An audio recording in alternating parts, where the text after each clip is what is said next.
Hello hi నమస్తే welcome to MK media. నేను మీ Madhu Kalyan. Daily సొసైటీలో ఘోరమైన సంఘటనలు అయితే జరుగుతున్నాయి. అందులో కొన్ని విషయాలు మాట్లాడుకుంటున్నారు, కొన్ని విషయాలు వదిలేస్తున్నారు. ఎందుకంటే వాటి గురించి మాట్లాడుకోవడం ద్వారా మరింత ఎక్కువగా జనాలకు రీచ్ ఏమైనా జరగవచ్చు అని వదిలేస్తున్నారు. బట్ కొన్ని మాత్రం తప్పక మాట్లాడుకోవాల్సిన పరిస్థితులు అయితే ఏర్పడతాయి. సో అలాంటి సంఘటన ఒకటి జరిగింది. అది కూడా మన తెలుగు రాష్ట్రాల్లోనే ఆంధ్రప్రదేశ్లో తిరుపతిలో జరిగింది. ఆ సంఘటన గురించే మన చర్చ. నమస్కారం సార్. నమస్తే మధు. సార్ మీరు చూసి ఉన్నారు, తిరుపతిలో ఒక ఘోరమైన సంఘటన జరిగింది సార్. సొంత వదిన అంటే ఒక సాఫ్ట్వేర్ ఇంజనీర్ గుడిమెట్ల మోహన్ అనే వ్యక్తి తన సొంత అన్న పిల్లలను అలాగే తన సొంత వదిన సునీత అనే వదినను కత్తులతో పొడిచి చంపేయడం జరిగింది సార్. ఆ తర్వాత ఆయన కూడా ఆత్మహత్య చేసుకోవడం జరిగింది. ఏం సార్ ఇంత ఘోరమైన పరిస్థితుల్లోకి రావడానికి కారణం ఏంటి సార్ ఇంతగా? సో దీన్ని చాలా రకాలుగా మనం తీసుకోవచ్చు మధు. బట్ ఏది ఏమైనా కూడా దీన్ని యావత్ ప్రపంచము మనుషులమైనటువంటి మనము కంపల్సరీ ఖండించాల్సినటువంటి విషయం అయితే ఉంది. ఎందుకంటే వాడి తెలిసి తెలియక ఒక సైకోయిజంలోకి వెళ్ళిపోయి అంటే వావి వరసలు ఏమి తెలియకుండా ప్రవర్తించి విచక్షణను కోల్పోయి ఈరోజు ఈ ఘాతకానికైతే ఆడు వచ్చినాడు. ఒక చదువుకున్న వాడు, సమాజానికి ఎంతో మంచి చేయాల్సిన వాడు.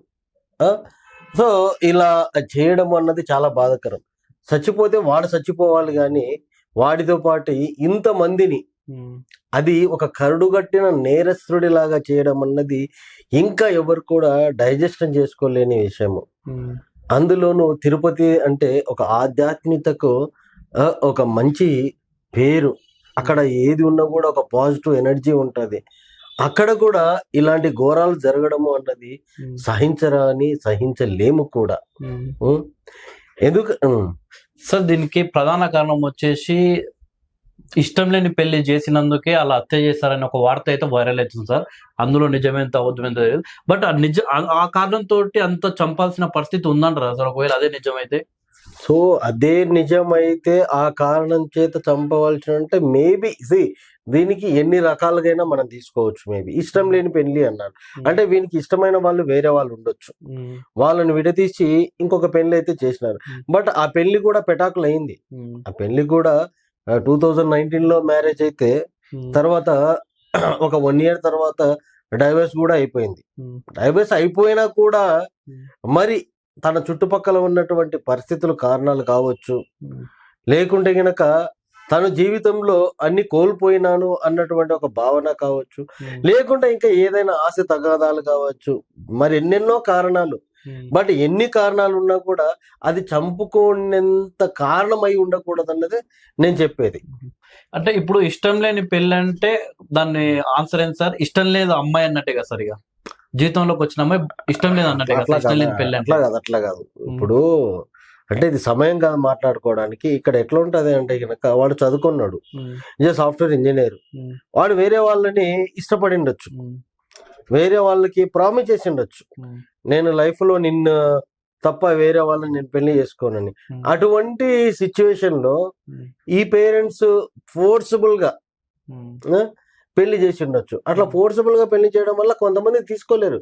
కొంతమంది చాలా డెలికేటెడ్ ఉంటారు, చాలా అంటే చాలా డెలికేటెడ్. ఆ డెలికేటెడ్ ఎందుకుంటారంటే వాళ్ళ తల్లిదండ్రులు వాళ్ళని అట్లా పెంచుతారు. బయటి ప్రపంచం ఏం తెలియకుండా పెంచుతారు. పెంచడం వల్లనే ఇలాంటివి అనర్థాలు ఎక్కువ జరుగుతాయి. ఇవి కూడా ఎక్కువ డబ్బున్న ఇంట్లో జరుగుతాయి, లేకుంటే మూర్ఖుల ఇళ్లలో ఎక్కువ జరుగుతూ ఉంటాయి అన్నట్టు. సో అది ఒకటే కారణం కాదు. ఇప్పుడు ఆడు పెళ్లి చేసుకున్నాడు, ఆ పిల్ల నచ్చలేదు, డైవర్స్ ఇచ్చినాడు, ఆడికి అయిపోయింది. వాట్ నెక్స్ట్ తర్వాత ఏం జరిగింది అన్నది ఇక్కడ ఎవరికి అంతు పట్టనిది యాక్చువల్లీ. సరే సార్, ఇప్పుడు వాళ్ళ అన్న వదిన మీద కోపం ఉంది. సరే నేను పెళ్లి చేసుకున్నా, నా జీవితం మొత్తం నాశనం అయిపోయింది, ఇష్టం లేని పెళ్లి చేసారు. సో మా అన్న వదినలు మాత్రం సంతోషంగా ఊరు, వాళ్ళు మంచిగా సంపాదించుకున్నాను ఒక ఈర్షనా లేక వేరే ఏమనుకోవాలి సార్ దాన్ని? ఆ చిన్నపిల్లలను చంపడమే సార్. అది ఈర్ష్య కాదు, సైకోయిజం. లోపల సైకో వచ్చింది, ఎవరు మాట వినరు. చిన్నపిల్లలు ఇప్పుడు పిచ్చి కుక్క అని ఎందుకంటారు? ఆ రోడ్డు మీద పోతాంటే అది పిచ్చి కుక్క ఎవరినైనా కలుస్తుంది. వీళ్ళ లోపలికి ఒక సైకోయిజాన్ని ఎక్కించుకుంటాడు బాగా. ఎక్కించుకొని చూడు అక్కడ ఏం జరిగింది.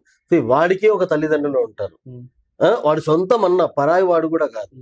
అండ్ వదిన తర్వాత తల్లితో సమానము. వాళ్ళకు పుట్టిన పిల్లలు వీడికి కొడుకు బిడ్డలతో సమానం.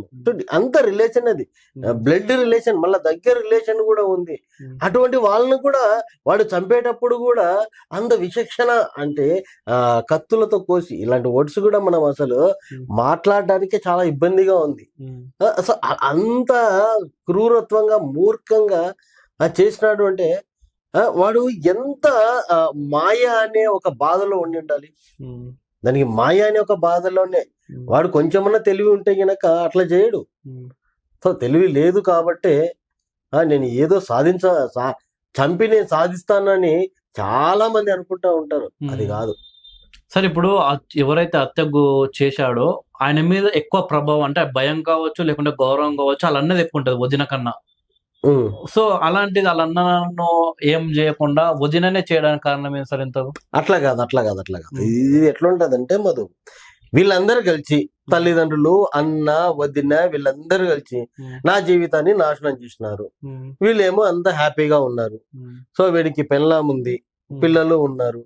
ఇంకా ఏంటంటే కనుక కొత్తగా కారు కొన్నాడు. అదే రోజే కారు కొని దాన్ని తీసుకుపోయి ఇంట్లో డ్రాప్ చేసి తను ఆఫీస్కి వెళ్తాడు. దాస్ ఆఫీస్కి వెళ్తే గనక ఆఫీస్కి వెళ్ళిన సమయంలో ఈ మోహన్ అనే అతను వస్తాడు. వచ్చి వదినతోటి గొడవ పడతాడు బాగా. ఆ గొడవ కొంచెం అటు ఇటు పెరగడంతో చంపేస్తాడు ఇద్దరిని. తర్వాత అన్న వస్తాడు, అన్నను చంపేస్తాడు. అప్పటికే ఎక్కడున్న జనాలందరికీ తెలిసిపోతుంది. తెలిసిపోయిన తర్వాత పోలీసు వాళ్ళు వచ్చేస్తారు. పోలీసు వాళ్ళు వచ్చిన తర్వాతనే వాడు లోపలికి పోయి గడబెట్టుకొని హ్యాంగ్ చేసుకుంటాడు, ఫ్యాన్ కు ఊరేసుకున్నాడు అన్నట్టు. అంటే భయంతో ఊరేసుకున్నాడు. లేదు, వాడు డిసైడెడే. ఇప్పుడు నాకు వీళ్ళు ఆనందాన్ని ఇవ్వలేదు, వీళ్ళు ఆనందంగా ఉన్నారు, వీళ్ళు ఎందుకు ఆనంద పెట్టాలి నేను అన్నటువంటిది ఒక అంతే, ఒక చిన్నది, అంత పెద్ద విషయం కూడా కాదు, అంతే.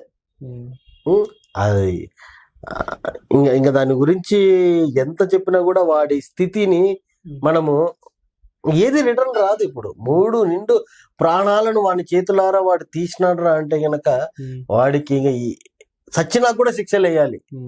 అది అంటే ఇప్పుడు ప్రతి కుటుంబంలో అయితే గొడవలు అనేది కామన్ కదా సార్. సో మనకన్నా అవతల ఎవరైనా మంచిగా డెవలప్ అయితే వాళ్ళకన్నా మనం మంచిగా డెవలప్ కావాలనుకుంటాం. సరే ఎంత గొడవలు మనకి ఎందుకు, వాళ్ళకి మనకు సంబంధం లేదని వదిలేసుకొని పోయి బ్రతికే కొంతమంది.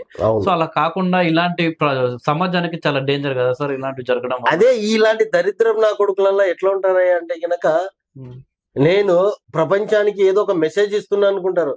చాలా మంది దరిద్రులు ఈ వీడియోలో చెప్తున్నా, చాలా మంది ఎవరైతే చనిపోవాలని రైలు కింద పడడం గాని, ఉరేసుకోవడం గాని, లేకుంటే మందు తాగడం గాని, పలు రకాలుగా చావడానికి వెళ్తారు. వాళ్ళ ముందు ఆలోచన ఎలా ఉంటదంటే నేను చెప్తా చూడు. సో నేను లవ్ లో ఫెయిల్యూర్ అయినాను, మా ఇది బాగా మజ్ను ఎవరు ఉంటాడు చూడు, లైలా మజ్ను లాంటి నాది ప్రేమ, నేను చనిపోతే కూడా వాళ్ళలాగా నాకు కూడా బయటి ప్రపంచంలో పేరు వస్తుంది, ఒక కాజు కోసం చనిపోతున్నాడు అన్నటువంటి ఒక మాయతోటి వీళ్ళు చనిపోతారే తప్ప గనక వాళ్ళకి ఏమి రాదు తర్వాత అన్న విషయం వాళ్ళకి తెలియదు. వీళ్ళు ఏదో ప్రపంచానికి ఒక మెసేజ్ ఇస్తున్నాము అన్నట్టు పోజు కొడతారు. సేమ్ ఇదే వీడు చేసింది కూడా అదే. ఎవడన్నా ఇట్లా మోసం చేస్తే వాళ్ళని చంపేస్తున్నానని ప్రతి ఒక్కరికి తెలియాలి. నా వల్ల ఎవరిని మోసం చేయకూడదు, ఎవరిని ప్రబోధాలు పెట్టకూడదు, ఎవడు ఇష్టం వచ్చినట్టు వాడు బ్రతకాలి. బ్రతకుండా ఎవడన్నా అడ్డుపడితే వాడు సొంత వాళ్ళైనా సరే పరాయి వాళ్ళైనా సరే చంపేయచ్చు అన్నట్టు వీడి మెసేజ్ ఇచ్చినట్టు వాడు అందరిని చంపి చచ్చిపోయినాడు అన్నట్టు. ఓకే సార్, థ్యాంక్ యూ, చాలా అద్భుతంగా వివరించారు. సో ఇలాంటివి ఫ్యూచర్ లో జరగకుండా ఉండాలని కోరుకుందాం. Thank you sir. Thank you Madhu, thank you. Right.